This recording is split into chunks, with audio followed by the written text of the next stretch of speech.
پیارے نبی محمد صلی اللہ علیہ وآلہ وسلم کے بچپن کے دن تھے۔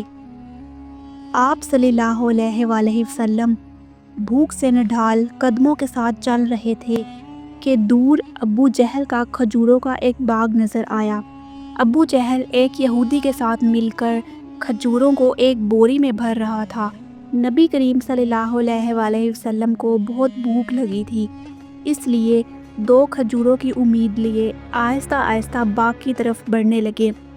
جب وہ ابو جہل کے باغ کے قریب پہنچے تو ادب سے سلام کیا اور نرمی سے عرض کیا کہ چچا، مجھے بہت بھوک لگی ہے، کیا آپ مجھے 2 کھجوریں دے سکتے ہیں؟ ابو جہل نے نفرت بھری نظر ڈالی اور بولا، ہاں میں تجھے کھجور دے سکتا ہوں، مگر ایک شرط ہے۔ یہ یہودی جو کھڑا ہے اس کی کھجوروں کی بوری اپنے سر پر رکھ کر میرے گھر پہنچا دے، تب تجھے کھجوریں ملیں گی۔ نبی کریم صلی اللہ علیہ وآلہ وسلم نے فوراً ہاں کر دی اور یہودی کے پاس جا کر فرمایا، میں یہ بوری اپنے سر پر رکھ کر لے جانا چاہتا ہوں۔ یہودی حیران ہو کر بولا، اے محمد، آپ تو اتنے چھوٹے ہو، یہ بوری کیسے اٹھاؤ گے؟ آپ صلی اللہ علیہ وآلہ وسلم مسکرا کر فرمانے لگے کہ میں اٹھا لوں گا۔ پھر دھول میں اٹے کپڑوں اور تھکے جسم کے ساتھ وہ بھاری بوری سر پر رکھی اور چل پڑے۔ ننھے ننھے قدم، تھکی ہوئی حالت، مگر چہرے پر ایک نورانی سکون تھا۔ پیچھے ابو جہل اور وہ یہودی چل رہے تھے۔ کچھ ہی دیر میں آپ صلی اللہ علیہ وآلہ وسلم نے بوری ابو جہل کے گھر کے سامنے رکھ دی۔ یہودی نے بوری اندر رکھ دی۔ نبی صلی اللہ علیہ وآلہ وسلم نے کہا، چچا جان، اب مجھے کھجوریں دے دیجیے۔ ابو جہل نے ایک کھجور دے دی۔ آپ صلی اللہ علیہ وآلہ وسلم نے نرمی سے کہا، چچا جان، کیا ایک اور کھجور نہیں مل سکتی؟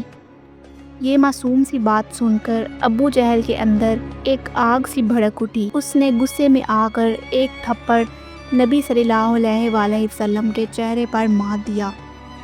گویا سورج ڈوب گیا ہو، ہوا رک گئی ہو اور پہاڑ بھی رو پڑے ہوں۔ معصوم بچے پر ایسا ظلم!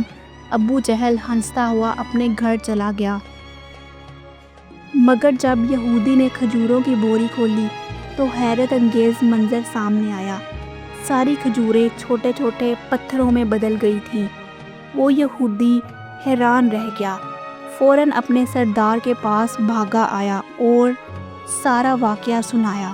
سردار نے سن کر کہا، ہماری کتابوں میں بھی لکھا ہے کہ آخر زمانے میں ایک نبی آئیں گے، ہو سکتا ہے وہ یہی محمد صلی اللہ علیہ وآلہ وسلم ہوں۔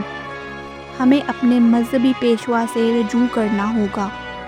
ادھر ابو جہل طعنے کسنے لگا کہ اے محمد، تو بڑا جادوگر نکلا، میری کھجوروں کو پتھر بنا دیا۔ نبی صلی اللہ علیہ وآلہ وسلم نے سر جھکا کر صرف اتنا فرمایا کہ چچا جان، مجھے کچھ علم نہیں۔ یہ سن کر ابو جہل نے دوسرا تھپڑ بھی رسید کر دیا۔ مگر کیا شان تھی ہمارے نبی صلی اللہ علیہ وآلہ وسلم کی، جنہوں نے صرف اتنا فرمایا، چچا کہیں آپ کے ہاتھ کو تو چوٹ نہیں آئی؟ سبحان اللہ! خود ظلم برداشت کیا مگر اس ظالم کی فکر کی جس نے ان کو تھپڑ مارا۔ پھر آپ صلی اللہ علیہ وآلہ وسلم خاموشی سے پہاڑ کے کنارے جا کر کھڑے ہو گئے۔ وہاں جنگل کے شیر، ریچھ اور ہرن بھی آ گئے اور جیسے آپ صلی اللہ علیہ وآلہ وسلم کے غم کو محسوس کر کے سب رونے لگے۔ اسی دوران چچا ابو طالب آپ صلی اللہ علیہ وآلہ وسلم کو ڈھونڈتے ہوئے وہاں پہنچا۔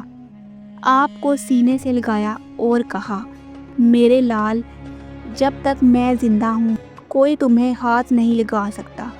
اسی رات ابو طالب ابو جہل کے گھر گئے اور کہا، تم اسے جادوگر کہتے ہو جبکہ اس نے تم سے کچھ نہیں لیا، اس کے آنسو پہاڑوں کو بھی پگھلا دیں گے۔ ابو جہل خاموش رہ گیا مگر دل میں ضد اور کینہ بڑھ گیا۔ اسی رات مکہ کے آسمان پر نور کی چمک پھیل گئی۔ فرشتے اترنے لگے اور ایک دوسرے سے کہنے لگے، ان آنکھوں سے بہنے والے آنسو ایک دن عظیم کتاب کی صورت میں نازل ہوں گے۔ یہی آخری نبی ہیں جو ساری دنیا کے لیے رحمت بن کر آئے ہیں۔ پھر دن گزرتے گئے۔ ایک سفر میں نبی صلی اللہ علیہ وآلہ وسلم اپنے چچا ابو طالب کے ساتھ شام کی طرف روانہ ہوئے۔ راستے میں ایک عیسائی عالم نے آپ صلی اللہ علیہ وآلہ وسلم کو دیکھا تو پہچان لیا اور ابو طالب کو سمجھایا کہ یہ تمہارا بھتیجا اللہ کا آخری نبی ہے، اسے کبھی اکیلا نہ چھوڑنا، یہود و نصارہ اسے قتل کرنے کی کوشش کریں گے۔ ایک دن نبی صلی اللہ علیہ وآلہ وسلم نے سمندر کے کنارے دیکھا کہ مچھیرے ایک عورت اور اس کے بچے کو قربانی کے لیے باندھے ہوئے ہیں۔ آپ صلی اللہ علیہ وآلہ وسلم نے آگے بڑھ کر انہیں آزاد کروا دیا۔ پھر اچانک سمندر کی لہریں اٹھیں اور مچھلیوں کی بھرمار ہو گئی، بڑے بڑے بت ٹوٹ کر گر گئے۔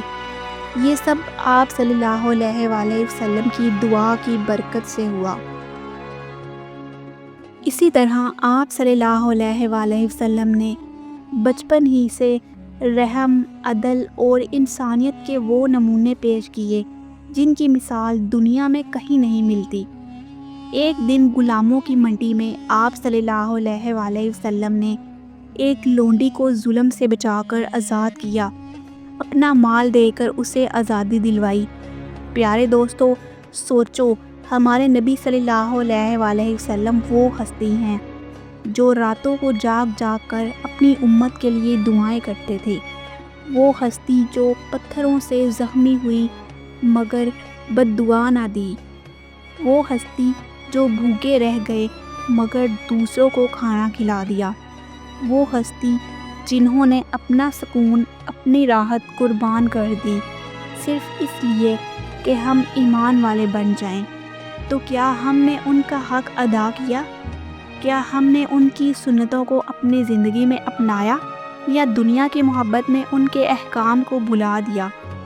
پیارے دوستو، آج عہد کرو کہ ہم اپنے نبی صلی اللہ علیہ وآلہ وسلم کی عزت کریں گے، ان کی تعلیمات کی پیروی کریں گے اور ان کا دین مضبوطی سے تھام لیں گے۔